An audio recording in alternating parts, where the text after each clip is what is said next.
ఇంక నేను పనికిరాను, మా కుటుంబం విడిపోయింది, 30 ఏళ్ళు అయింది, మేము కలుసుకుంటామా?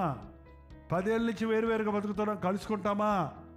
కుటుంబం అంటే ఏక శరీరం, ఏక మనసు అండి. హృదయం మీరు ఇక మీదట వారు, పురుషుడు తన తల్లిదండ్రులు విడిచి భార్యను హత్తుకొనును, వారు ఏక శరీరమై ఉంటారు. చూసారా?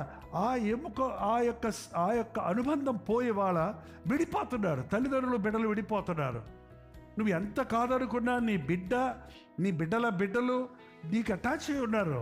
వారు నీ రక్త సంబంధులు, వారు నీ DNA ఉంది, కానీ వాళ్ళ తల్లిదండ్రులకు సంబంధం లేదు, మనవళ్ళకి తాతంటే సంబంధం లేదు, ఒకరికొకరు సంబంధం లేకుండా బతుకుతున్నాం. ఎండిపోయింది. కలిసి ఉందామండి. కుటుంబంలో ఏక మనసు కలిగి ఉందాం, చర్చిలో ఏక మనసు కలిగి ఉందాం. క్షమించుకుంటే సంతోషం వస్తుంది, కక్ష పెట్టుకుంటే విడిపోతాం, వేరైపోతాం. మనుషులు కలిసి ఉన్న మనసులు గలవు. ఒకరినొకరు